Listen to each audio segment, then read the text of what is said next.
Bienvenue à tous donc.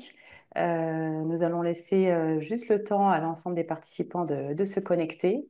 Nous sommes ici donc pour évoquer ce thème d'actualité et qui sera d'une actualité toujours plus présente sur la chaleur et les conditions de travail et sur la façon dont vous pouvez agir en tant que représentant des salariés.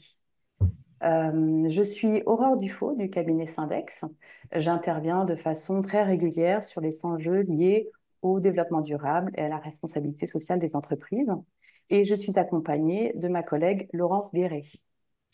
Bonjour, je suis à Syndex du côté des conditions de travail. Donc, je suis experte pour les CSE sur les conditions de travail, santé et sécurité.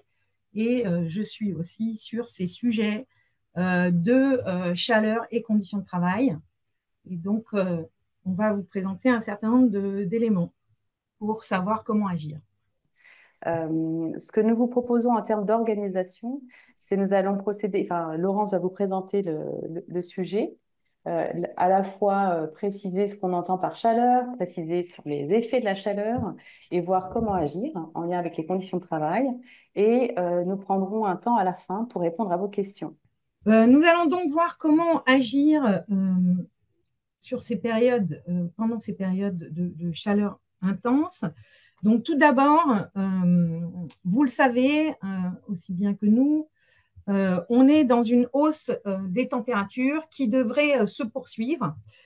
La température moyenne en France a augmenté de 1,5 à 2 degrés déjà depuis 1900. Et Météo France prévoit la poursuite du réchauffement jusqu'aux années 2050, voire 2100, avec, selon les scénarios de forte émission, un réchauffement qui pourrait être de 3 degrés pour l'ensemble du globe, de plus 4 degrés pour la France en 2100. Et vous le voyez avec ces cartes, avec des températures qui sont différentes selon les régions en France.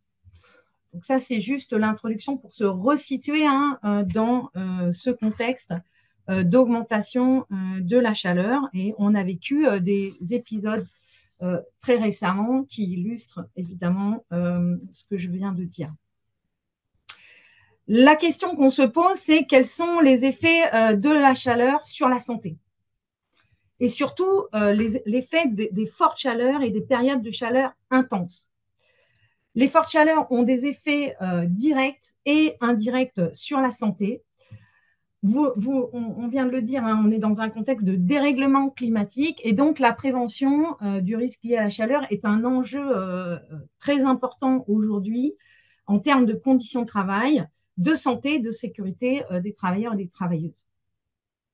Pourquoi ? Parce que on l'a tous subi lors de ces dernières périodes. On a des effets de la chaleur sur la santé, mais aussi une dégradation des conditions de travail dans la majorité des secteurs d'activité. On va y revenir largement. On a également une augmentation des risques d'accidents du travail, y compris graves ou mortels. On reviendra aussi sur les chiffres comptabilisés par la Direction générale du travail. Le travail par forte chaleur peut engendrer des effets importants sur les salariés qui sont exposés. Et on va détailler ces effets qui sont de plusieurs ordres. On a des effets directs, donc immédiats. On a des effets à long terme, avec la multiplication de l'exposition à la chaleur. Et puis, on a un certain nombre d'effets indirects qui vont tous jouer sur les conditions de travail et c'est pour ça qu'on s'y intéresse aujourd'hui. Vous l'avez tous ressenti, la chaleur a des effets, la chaleur intense a des effets directs sur la santé et ça peut être un processus qui peut être très rapide. L'OIT a mis en avant le concept de stress thermique. Lorsque la chaleur qui est subie par le corps excède sa capacité à évacuer par la transpiration, par la sudation. Vous l'avez tous ressenti, le corps met en place un mécanisme de régulation de sa propre température avec la transpiration qui permet de refroidir le corps mais quand cette transpiration n'est pas suffisante ou ne peut pas s'effectuer, alors le corps a du mal à réguler sa propre température. La température du corps commence à augmenter et on a donc l'apparition de ce terme, enfin de ce concept qui est le stress thermique, qui est dû à la chaleur. Et plusieurs signes vont se manifester avant le stress thermique. Et là aussi, on l'a ressenti chacune et chacun de nous. D'abord, effectivement, la transpiration, la sudation, puis l'afflux sanguin avec, vers l'épiderme. Donc, on a des rougeurs, par exemple, qui arrivent avec la chaleur. Et puis, on a le rythme respiratoire qui commence à augmenter. La ventilation, qui peut aller jusqu'à l'hyperventilation, qui se met en route. Et si le corps n'arrive pas à réguler sa température par la transpiration, alors on peut voir surgir un phénomène de déshydratation. Vous en avez toutes et tous entendu parler. Donc la déshydratation, c'est qu'en fait la transpiration enclenchée n'arrive pas à évacuer la chaleur excessive. Et donc, ça se manifeste par un certain nombre de symptômes également, qui peuvent être, par exemple, des maux de tête, des crampes, des douleurs musculaires, des problèmes gastro-intestinaux, des boutons de chaleur, voire un malaise, une perte de connaissance, un étourdissement, une syncope, et puis l'épuisement, qui génère lui aussi d'autres symptômes comme l'irritabilité, la faiblesse généralisée, la transpiration abondante, avec un rythme cardiaque rapide et des nausées et des vomissements. Je l'ai dit en introduction, le coup de chaleur peut être mortel. Et en milieu de travail, il est souvent associé à une activité physique intense. Donc, la Direction générale du travail, en 2024, a recensé 7 accidents du travail mortels et qu'il a mis en liaison avec les fortes chaleurs. C'était tous des hommes de 39 à 71 ans. Ils étaient employés plutôt dans des travaux physiques, dans différents secteurs, plutôt BTP, agriculture et transport. Et ce qui est important d'avoir en tête, c'est que certains de ces accidents mortels sont survenus pendant une période de vigilance verte ou jaune de Météo France. On va revenir sur ces différents seuils de vigilance. Donc, ce qui est important là d'avoir en tête, c'est que le coup de chaleur excessive peut emporter subitement des individus qui sont jeunes et a priori en bonne santé. Il y a aussi les effets de répétition de l'exposition à la chaleur. Donc, vous le savez, le premier point, c'est l'exposition aux rayons du soleil qui peuvent provoquer des érythèmes solaires ou ce qu'on appelle des coups de soleil, des cloques, des brûlures, mais aussi, au fur et à mesure de l'exposition, peuvent épuiser ce qu'on appelle le capital soleil et provoquer une accélération du vieillissement de la peau et augmenter le risque de cancer de la peau. On sait qu'aujourd'hui, que 70% des mélanomes sont liés à des expositions excessives au soleil, donc à répétition. Et l'exposition de manière répétée peut également entraîner à long terme des complications de maladies chroniques telles que respiratoires, cardiovasculaires, gastro-intestinales, diabète, etc. et maladies rénales. On a donc un certain nombre d'effets directs de l'exposition à des phénomènes de chaleur intense et des périodes de chaleur intense et un certain nombre de risques en cascade, puisqu'on a donc les effets directs que je viens de vous décrire, mais on a aussi un certain nombre d'effets indirects. Par exemple, le fait que le sommeil de chacun soit perturbé parce que la chaleur persiste la nuit. On a donc du mal à dormir. Par ailleurs, dans la journée, la chaleur peut entraîner une baisse de vigilance, des difficultés pour se concentrer, des capacités cognitives qui sont affaiblies. Et ça va augmenter le risque d'accident, et en particulier là, d'accidents du travail, qui peuvent être liés par exemple à la fatigue ou une altération de la vigilance et de la concentration à un moment donné. On pense aux chutes de hauteur par exemple, mais aussi les risques routiers, effectivement, le sommeil a pu être perturbé pendant la nuit.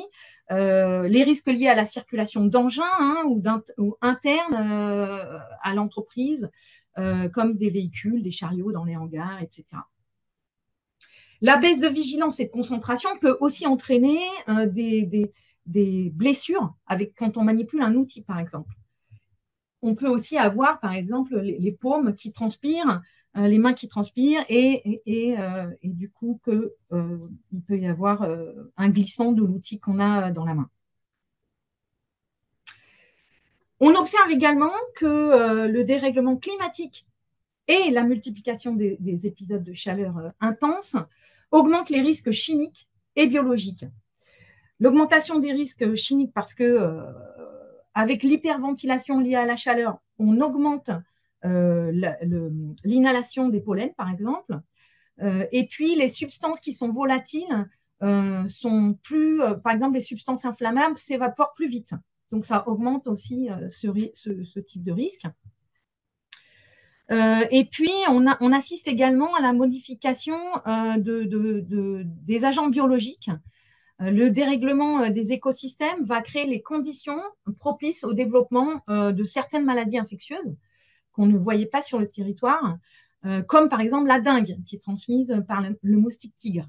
Donc ça, c'est des phénomènes aussi liés au dérèglement climatique et l'augmentation de ces périodes de chaleur intense. On a également un certain nombre d'effets indirects sur les conditions de travail, comme par exemple peuvent apparaître des tensions dans le collectif de travail. Effectivement, comme tous les organismes souffrent de la chaleur en même temps, tout le monde récupère plus difficilement la nuit, par exemple. Tout le monde subit les baisses de vigilance ou les difficultés pour se concentrer. Et ça peut générer une rapide montée des tensions. Il peut y avoir également des tensions avec, par exemple, le client ou le patient. Si on pense à tous les métiers du soin, par exemple, les patients vont décompenser aussi eux-mêmes plus vite. Et tous les publics qui sont sensibles ou fragilisés vont, par les fortes chaleurs, décompenser plus facilement, ce qui va augmenter la charge de travail et éventuellement augmenter les tensions dans le collectif de travail. On assiste donc, avec ces effets directs et indirects, vous l'avez compris, à une augmentation des accidents du travail et une augmentation des arrêts maladie, donc de l'absentéisme, ce qui va générer là aussi de la baisse de productivité, du turnover. Et donc, on se dit qu'il faut agir en prévention, anticiper, planifier, adapter l'organisation pour que on prévienne ce risque de chaleur intense.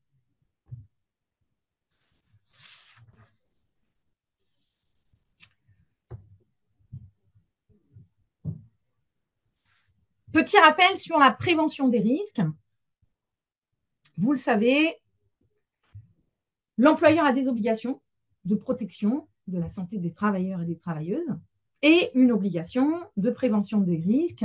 Ce n'est pas Syndex qui le dit, c'est le Code du travail. Ce sont les articles L4121-1 à 5.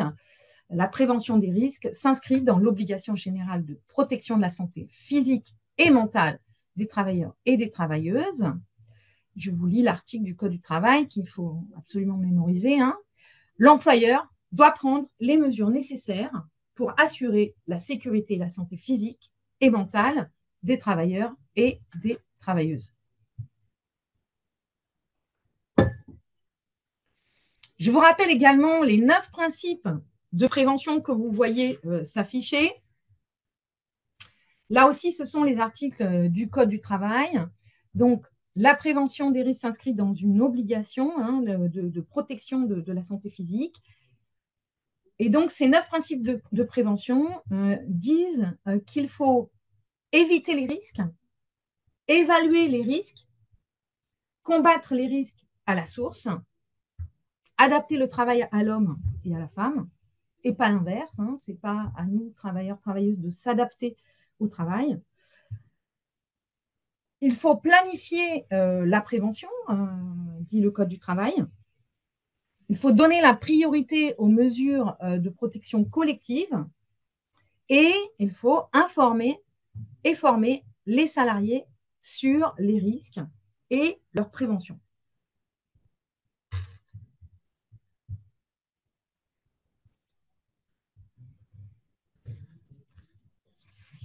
Vous le savez sans doute, le 1er juillet 2025, un nouveau décret est publié pour renforcer l'évaluation et la prévention des risques liés à la chaleur. Donc, ce nouveau décret a pour objectif de traiter les épisodes de chaleur intense dont on parle depuis tout à l'heure comme un risque professionnel à part entière. Il est nécessaire donc que les épisodes de chaleur de plus en plus récurrents et intenses fassent partie intégrante des démarches d'évaluation et de prévention des risques menées par les employeurs. Donc, depuis le 1er juillet 2025, date d'entrée en vigueur du décret, donc qui s'inscrit en dur dans le Code du travail, donc ça c'est très important. Les effets de la chaleur sont intégrés dans le risque plus général qui est lié aux ambiances thermiques. Et il nous dit que les locaux fermés au travail sont en toute saison, donc ça c'est important aussi de l'avoir en tête, maintenus à une température adaptée compte tenu de l'activité des travailleurs et des travailleuses et de l'environnement dans lequel ils évoluent. Donc ça, c'est important parce que donc c'est en toute saison et c'est là on parle des locaux fermés qui doivent être adaptés et maintenus à une température qui convient, qui est adaptée à l'activité. Si elle est physique, évidemment, la température ne sera pas la même que si on a une activité sédentaire. Et donc, ce décret nous le dit.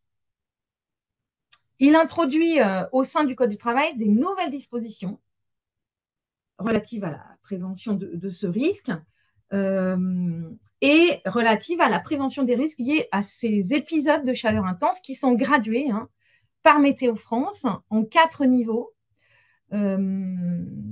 Niveau 1, donc avec une veille saisonnière, donc qui ne déclenche rien de particulier. Un niveau 2 que vous connaissez, vous connaissez ces niveaux de Météo France. Pic de chaleur en niveau 2, alerte jaune. Niveau 3, canicule, avec une période de chaleur intense pour laquelle les indices dépassent les seuils départementaux pendant 3 jours et 3 nuits consécutives. On va voir ces seuils départementaux dans la diapositive suivante. Et qui est susceptible de constituer un risque sanitaire pour l'ensemble de la population exposée. Et puis le niveau 4, qui est le niveau de canicule extrême. Je rappelle ce que j'ai dit tout à l'heure. Parmi les accidents mortels recensés par la DGT, plusieurs accidents sont intervenus en période verte et jaune de ces niveaux donnés par Météo France. C'est important de l'avoir en tête parce qu'effectivement, ces accidents mortels ne sont pas intervenus pendant la canicule, mais après la canicule, une fois que c'était redescendu, puisque le corps avait accumulé non seulement l'exposition à la chaleur intense, mais des difficultés pour se reposer, par exemple. Donc, une moindre récupération pendant plusieurs jours d'affilée. Donc, l'effet n'est pas nécessairement immédiat. Il peut être, on l'a vu, décalé par rapport aux épisodes de canicule, par exemple. Donc, ces indices biométriques, donc, qui sont la combinaison des températures minimales et maximales moyennées sur 3 jours, sont différents suivant les départements. Et donc, ces niveaux, je remets juste en arrière 2 secondes, donc ces 3 niveaux jaune, orange, rouge vont être déclenchés de manière différenciée suivant la région dans laquelle on est. Parce que, effectivement, on n'a pas, à tout moment dans l'année, on n'a pas les mêmes températures dans tous les départements français. Donc ça, c'est important parce qu'effectivement, Et c'est pour ça que dans les niveaux là, précédents, vous n'avez pas de température affichée. C'est parce qu'ils sont différents dans chaque département de la France. Que nous dit également ce décret qui a pris effet au 1er juillet? Donc, il renforce l'obligation d'évaluation et de prévention, on l'a dit, des risques d'exposition à des épisodes de chaleur tout au long de l'année. La première chose, c'est qu'il oblige l'employeur à évaluer les risques liés à l'exposition à la chaleur en intérieur et en extérieur toute l'année. Et ça aussi, c'est extrêmement important. Hein. Ce n'est pas seulement à l'extérieur, c'est aussi à l'intérieur. Et ce n'est pas seulement à l'intérieur qu'on doit avoir une température adaptée, mais également, on doit évaluer les risques qui sont liés à l'exposition à cette chaleur éventuellement toute l'année.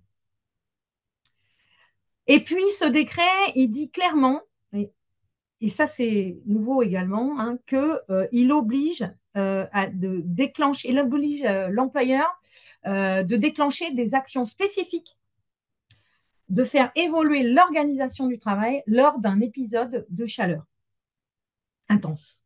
Et là, ça concerne les seuils jaunes, orange et rouge de Météo France que je viens de vous présenter, qui, je le rappelle, sont différents dans chaque département. Donc, dans ce décret, on n'a pas de température, hein, on a des niveaux de chaleur mesurés par Météo France. Je vais détailler les obligations qui sont dans le décret parce que c'est important. Donc, l'employeur doit déclencher des actions spécifiques et faire évoluer l'organisation du travail, en particulier en mettant en place des procédés de travail qui ne nécessitent pas d'exposition à la chaleur ou alors qui nécessitent une moindre exposition à la chaleur. C'est-à-dire qu'il doit adapter son organisation et limiter l'exposition à la chaleur de la situation de travail. On reviendra sur des exemples. Hein. Il doit mettre en place aussi des mesures qui vont viser à adapter les horaires afin de limiter la durée et l'intensité de l'exposition à la chaleur ou à ces phénomènes de chaleur intense. Il doit supprimer les tâches pénibles aux heures les plus chaudes. Et ça, c'est extrêmement important. Donc, supprimer ces tâches pénibles aux heures les plus chaudes afin de limiter l'exposition à ces phénomènes de chaleur intense combinés à du travail physique ou à des tâches pénibles physiquement. Il doit ajuster les périodes de repos. Il doit aménager les lieux de travail et les postes de travail pour amortir les effets du rayonnement solaire. Hein, donc, ça veut dire et l'accumulation de la chaleur dans les bureaux hein, ou dans les locaux de l'entreprise. Donc, il doit isoler les locaux. Il doit mettre en place des dispositifs filtrant ou occultant les rayons du soleil. Il doit mettre en place une ventilation suffisante et adaptée ou mettre en place, par exemple, des brumisateurs quand la ventilation ne suffit pas et que l'activité est physique. Il doit mettre à disposition de l'eau potable fraîche autant que nécessaire, minimum 3 litres par jour et par personne, en l'absence d'eau courante. Il doit fournir des équipements adaptés, on va y revenir parce que ça c'est très important, hein, des équipements adaptés qui vont permettre, compte tenu du travail à effectuer, de maintenir une température corporelle qui est stable et qui est adaptée, hein, avec la fourniture de vêtements, par exemple, respirants ou de vêtements rafraîchissants, de chapeaux, casquettes, etc., de lunettes. Donc, tout ça s'inscrit hein, dans le Code du travail, je le rappelle. Il doit porter une attention particulière aux travailleurs, travailleuses les plus vulnérables, donc notamment les femmes enceintes, les travailleurs plus âgés ou celles et ceux qui ont un état de santé dégradé.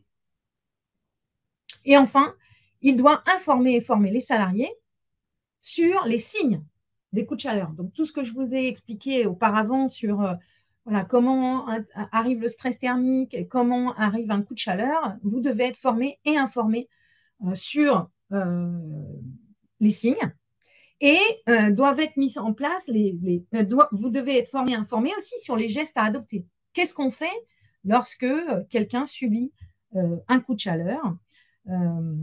Il doit également y avoir une procédure en place pour déclencher les protocoles de secours et notamment pour les personnes qui travaillent en situation isolée, qui est effectivement une situation de travail auquel il faut faire plus attention.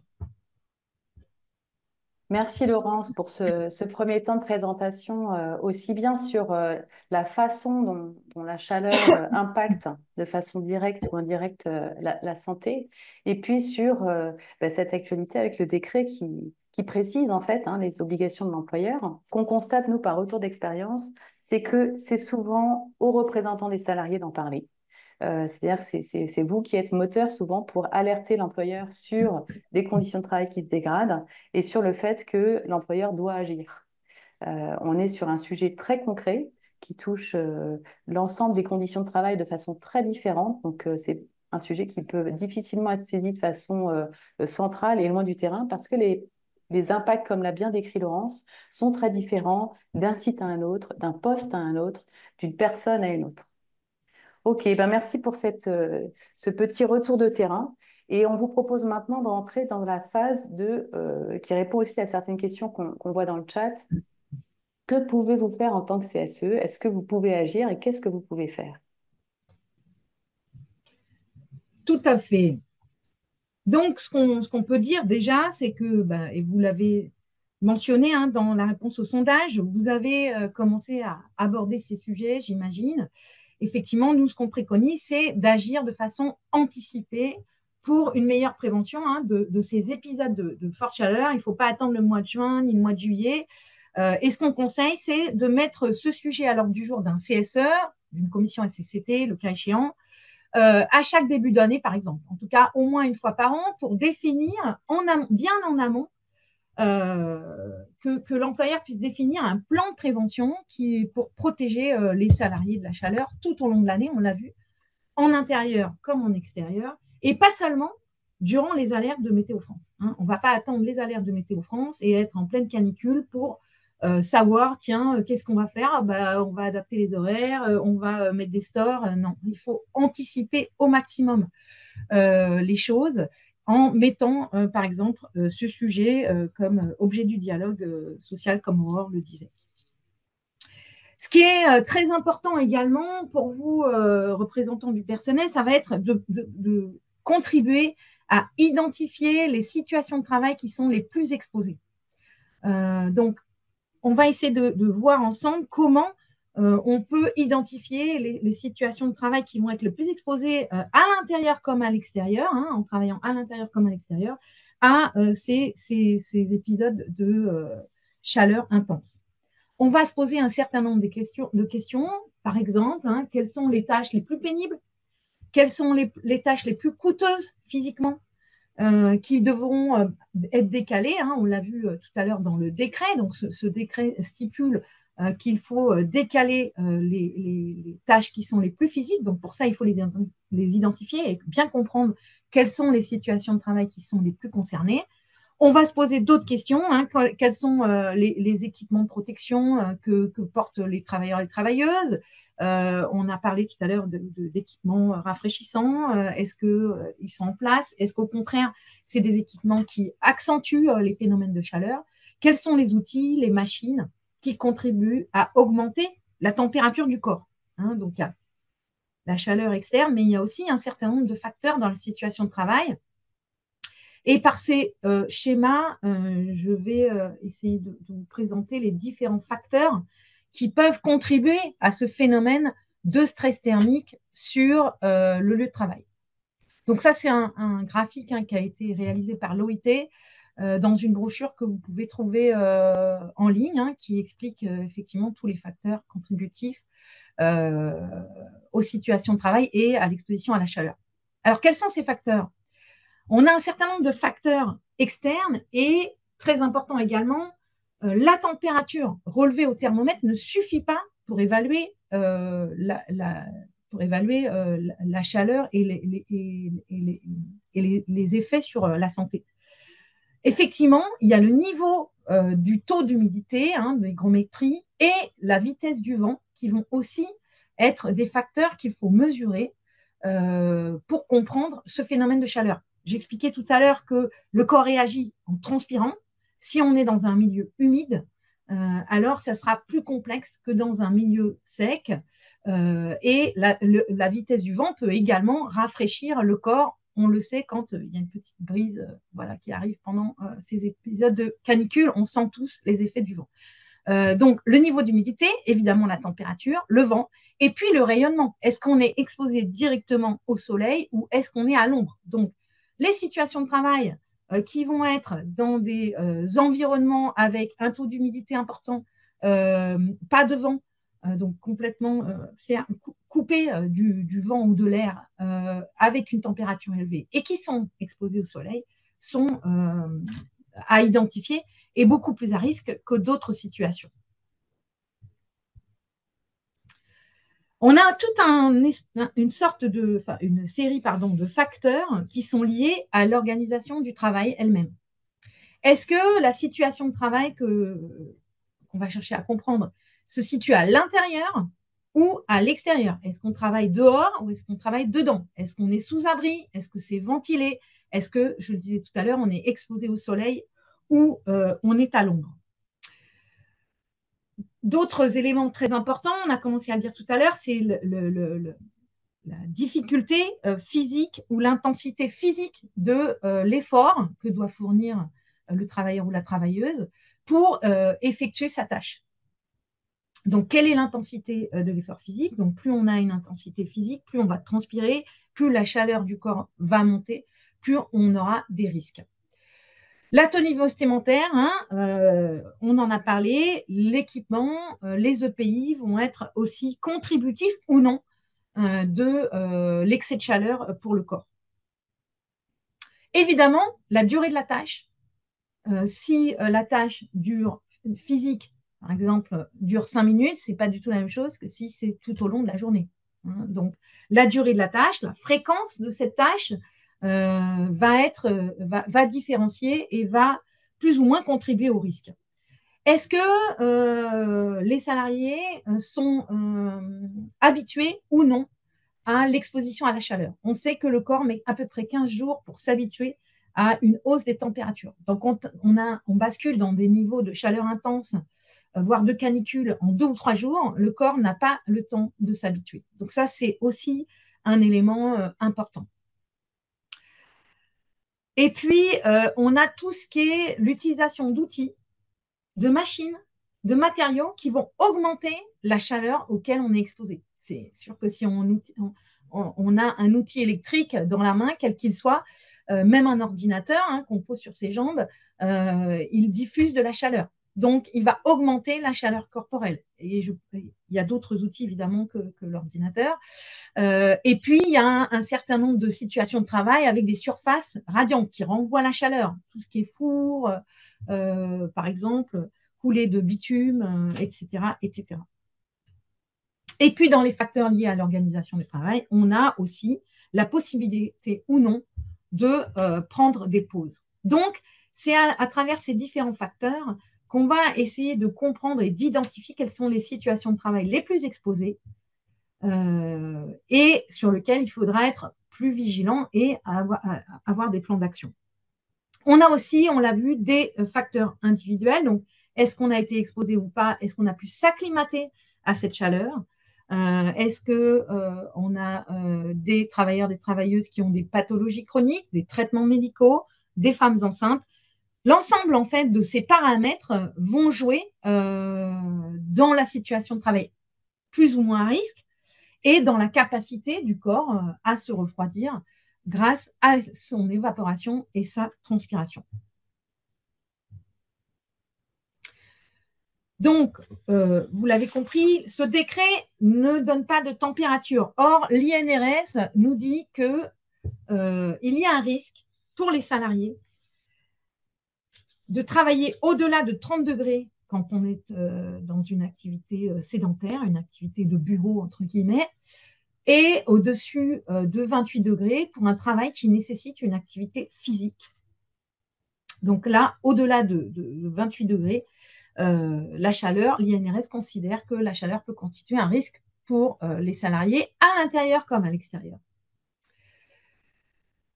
Au-dessus de 33 degrés, l'INRS considère que les travailleurs sont en danger.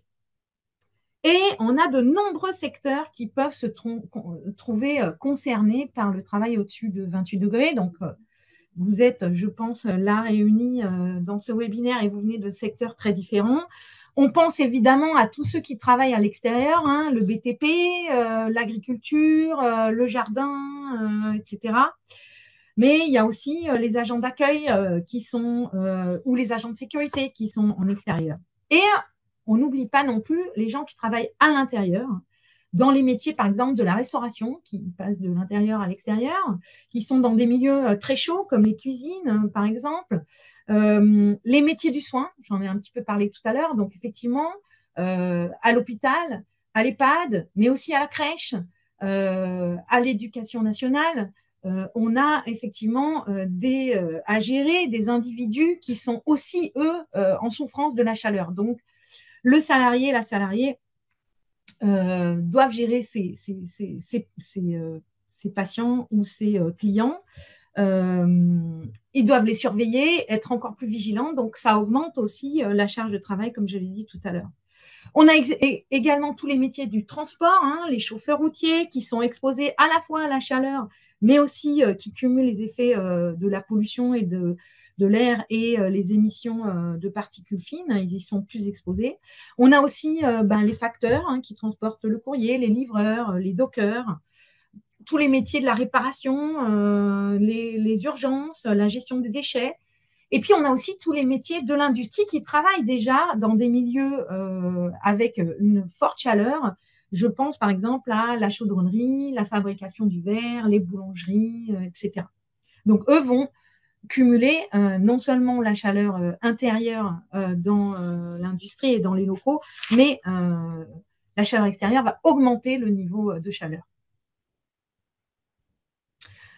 Vous l'avez compris, donc nous, on préconise d'agir au maximum de façon anticipée pour une meilleure prévention en cas d'épisode de forte chaleur. Donc, de penser et de faire penser à l'employeur comment il va s'organiser, comment il va adapter l'organisation du travail aux différentes situations de travail. Donc, c'est bien de penser avec l'employeur en incluant des salariés de chacun des métiers que vous avez identifiés, pour voir quelle est la meilleure solution à adopter. Hein. Est-ce qu'il faut modifier les horaires? C'est pas sûr, ça se discute. Hein. Il y a des métiers pour lesquels ça n'est pas possible. Je pense encore à l'hôpital. Ils sont de toute façon 24 heures sur 24, donc adapter les horaires, c'est un peu compliqué. Et puis, adapter les horaires, ça a des effets sur la vie hors travail, hein, comment on gère sa vie familiale, etc. Et puis, pour chacun et chacune, ça veut dire que si on décale ses horaires et qu'on travaille plus tôt, on est obligé de se coucher à des heures qui sont plus chaudes.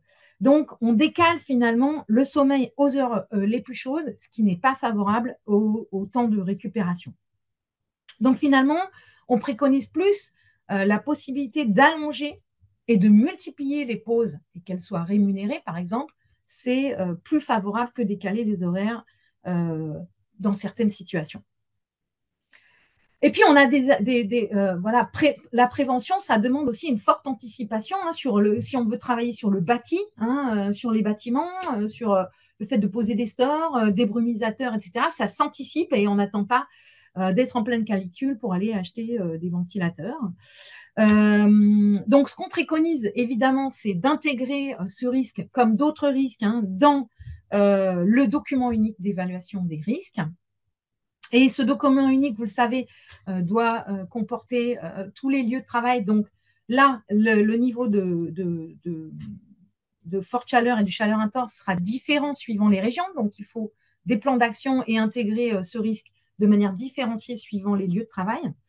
Intégrer ce risque dans le PAPRI Pact, hein, donc le plan d'action.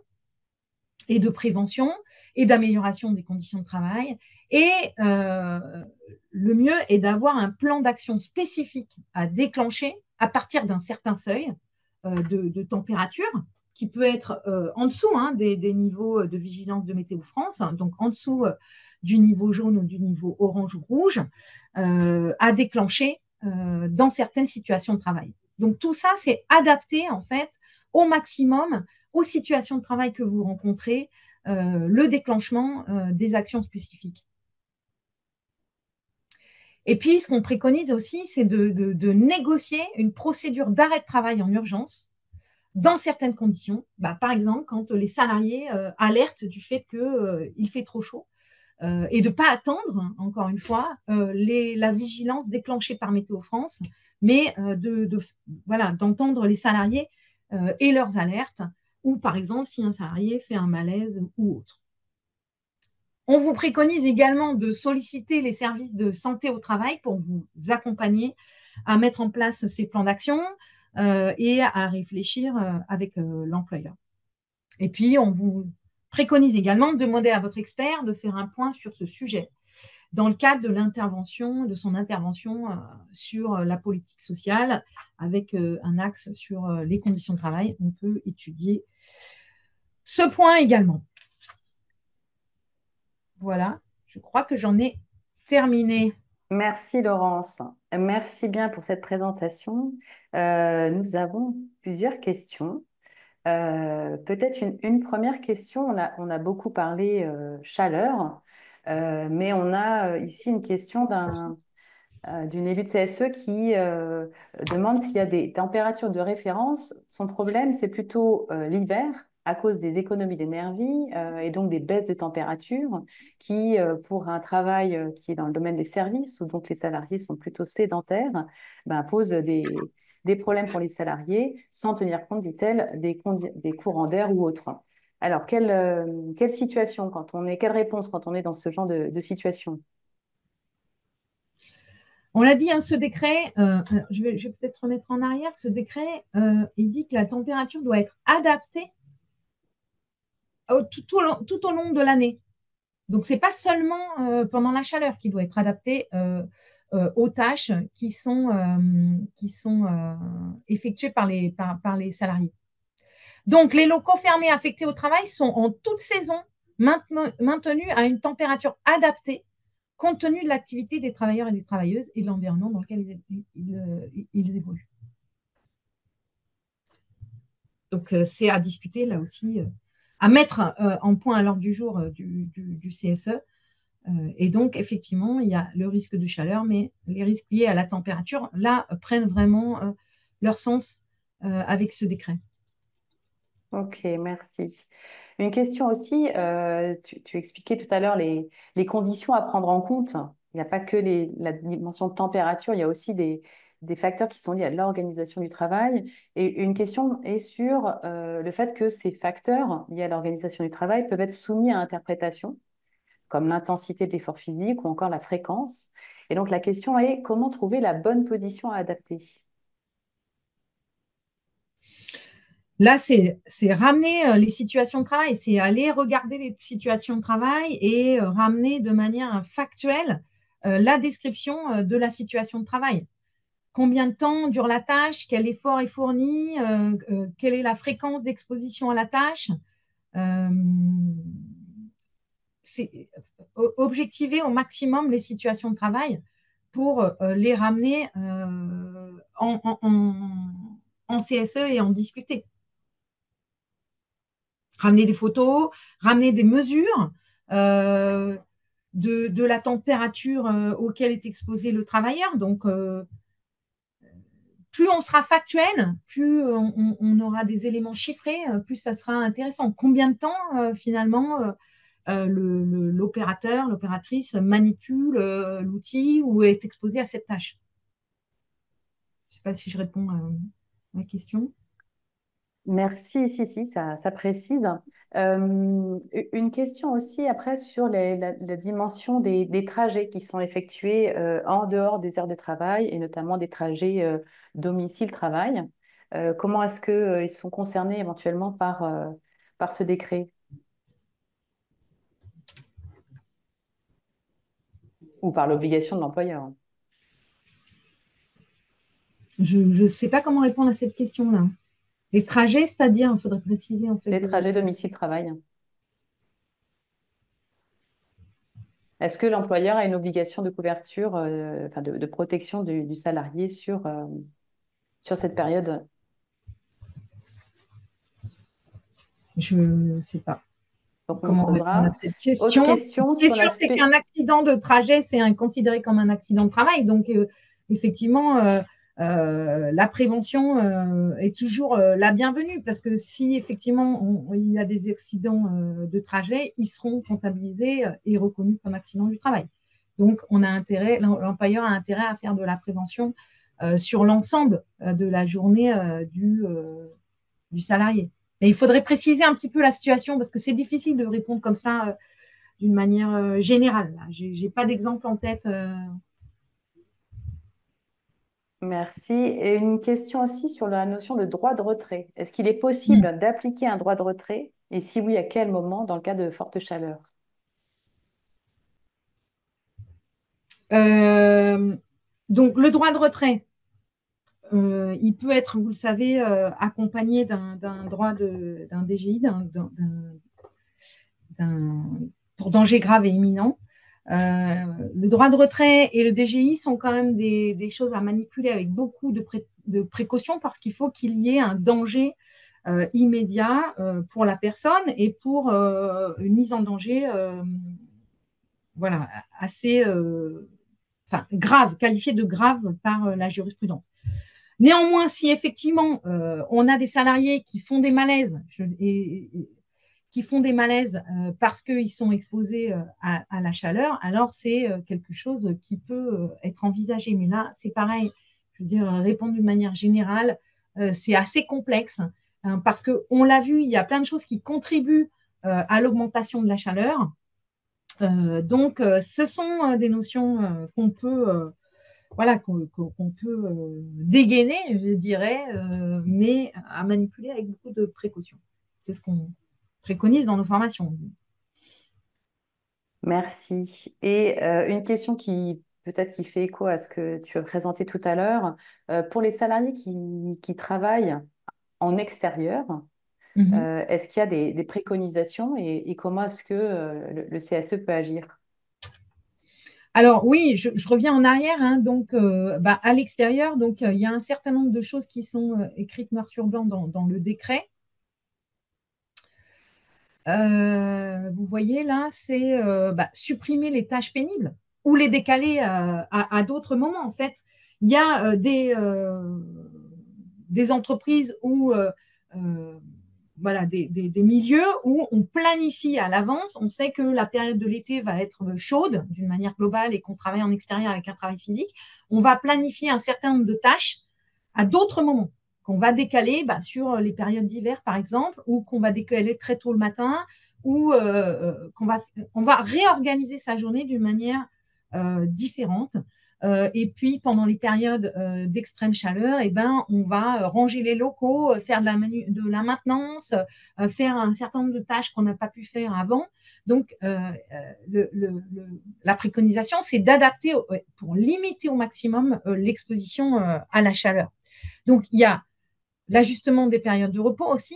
Hein, et puis, ce qu'on disait en préconisation, c'est faire plus de pauses, des pauses plus longues, en milieu réfrigéré, avec de l'eau froide à disposition, en milieu, je veux dire, on préconise de faire des pauses dans un endroit à l'ombre et ventilé, et que ces pauses, si elles sont allongées et multipliées, soient rémunérées.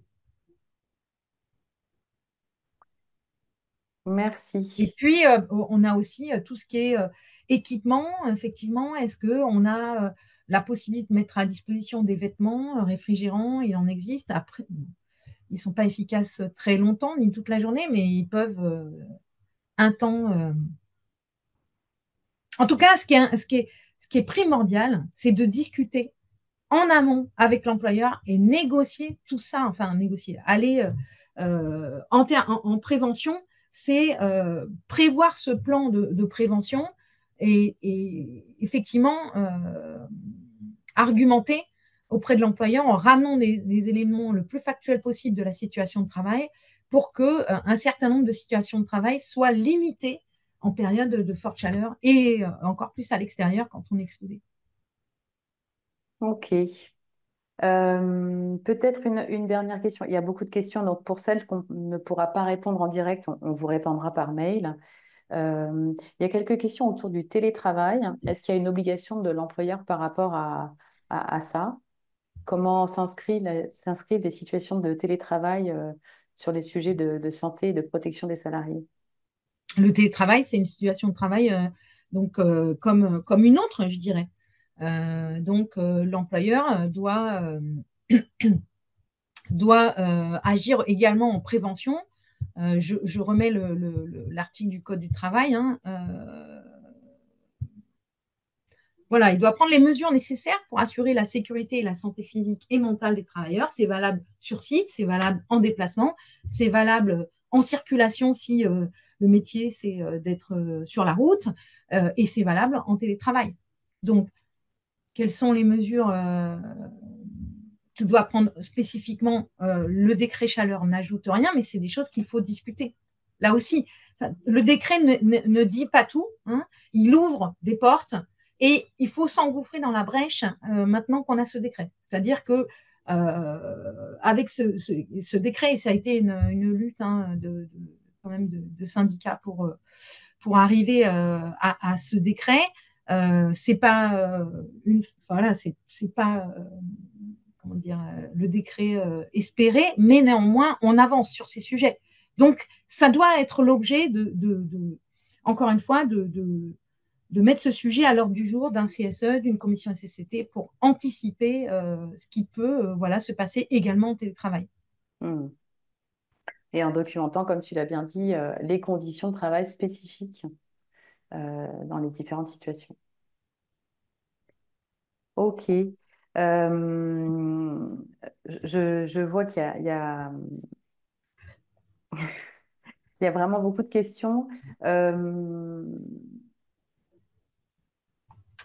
Peut-être que j'en prends une dernière, on a le temps. Il y a une question sur les salariés qui travaillent à l'extérieur, mais c'est-à-dire par exemple les aides à domicile ou les services de soins à domicile.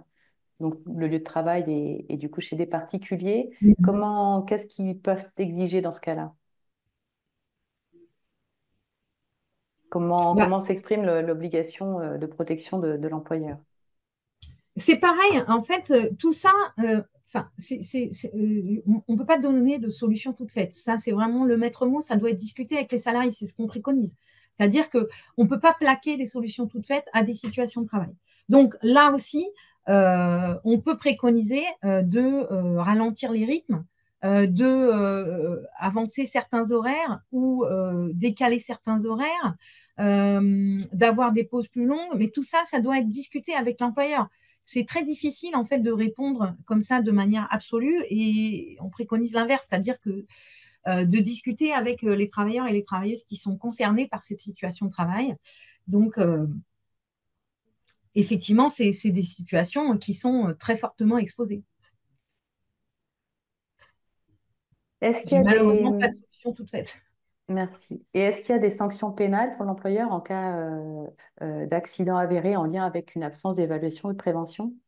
Bah, comme tout accident, voilà, comme tout accident, l'employeur peut être tenu responsable s'il n'a pas pris les mesures nécessaires pour assurer la sécurité et la santé physique et mentale de ses travailleurs et de ses travailleuses.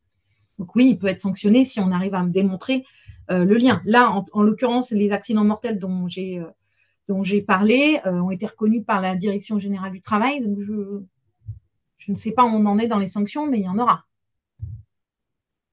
Ok, merci beaucoup Laurence. Merci à vous. J'espère avoir répondu à vos questions.